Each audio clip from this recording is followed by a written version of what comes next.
As stated in Modern Money Mechanics, of course they, the banks, do not really pay out loans from the money they receive as deposits. If they did this, no additional money would be created.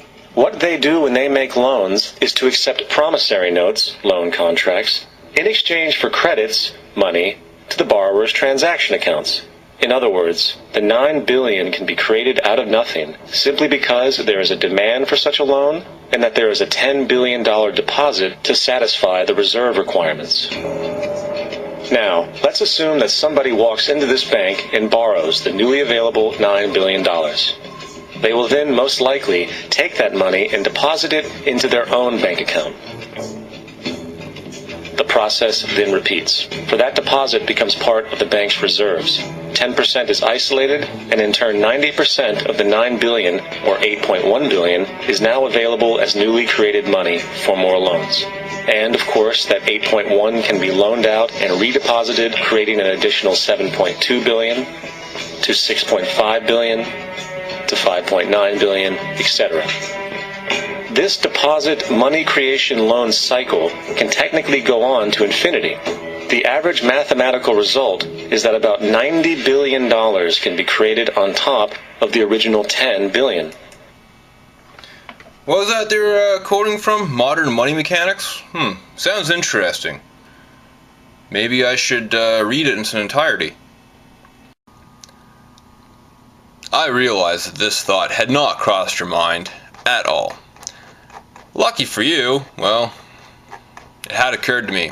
So now I can explain it to you in a far better way than Zeitgeist can. Because, well, they kind of lie.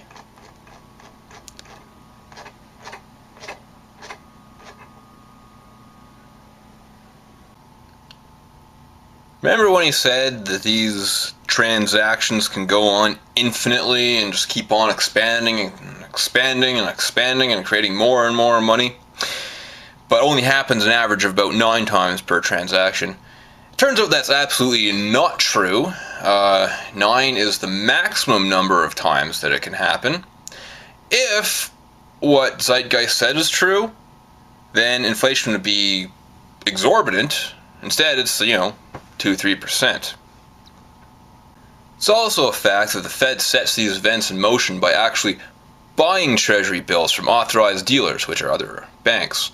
This puts more money into the economy, and that's how you get more money in the economy.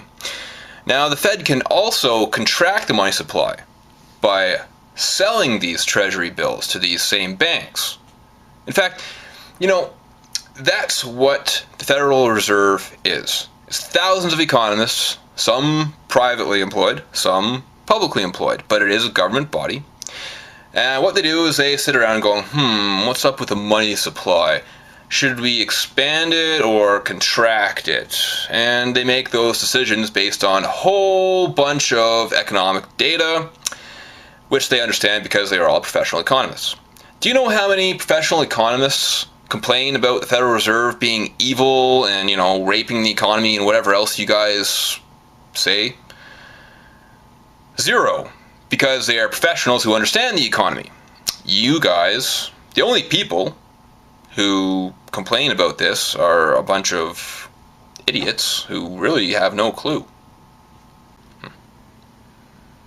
Oh, and it turns out that court case, First National Bank of Montgomery versus Jerome Daly, was actually overturned and has 0 validity as precedent. I also want to point out that third world debt is a real problem that real people who think that conspiracy theories are silly are working on. Now, I'm not saying that progress is great, but debt relief is being worked on by, again, real people who don't care about you. Now, you guys are welcome to stop talking about nonsense and discuss real issues, but you're not going to do that. No. You're too fascinated by all this bankster crap. Seeing as how Zeitgeist quoted this as a source, it's gold, right? Well, I want to read this line. What makes these instruments, checks, paper money, and coins acceptable at face value in payment of all debts and for other monetary uses? Mainly is the confidence people have that they will be able to exchange such money for other financial assets and for real goods and services whenever they choose to do so. Now I read this because in previous vids I have said that the gold standard is archaic because we have all these goods and services in the economy that are all far more valuable than gold.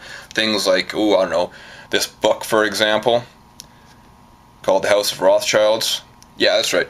See, you guys think you know a lot about history, so I'm going to have to do a vid series about the history of banking, really. The Rothschilds will be my first vid, and I'll give you a little preview. They did not engineer a stock market crash by claiming that Napoleon actually won Waterloo. See, that's just another thing that you guys are just way off on. Many of you like to think of me as some big, fat, weird-looking guy. I'm not though. See, I'm actually 6'4", I'm healthy, 200 pounds, I'm in good shape. When you guys insult me, I mean, I get a kick out of it, really. Like, you guys really need to get a life. Seriously, you need to get a life. I mean, some of you have been doing this for years. All you do is type the same nonsense again and again and again. And people tell you why you're wrong, but then you just keep coming back saying, no, what about the NWO? And really, you're wasting your lives. I mean, I've been into this for a few months now, but I get a kick out of it. I find you people hilarious. I mean, you are the weirdest people of all time. Seriously, like, I spent hours just shaking my head thinking, what is with these people? Why do they believe this crap? See, this is part of my collection of books. It's mostly historical nonfiction. Basically what I'm getting at is I know how detailed and complex our knowledge of the past few hundred years actually is. I also know how historians operate. They have detailed investigations using as many first-hand sources as possible. I have no idea what makes you think a few words from some loser like Alex Jones, David Icke, the Zeitgeist fucktards, or even worse, the Ring of Power losers, trumps all this. I really don't know why you think this and insist that it's true when it is most certainly not.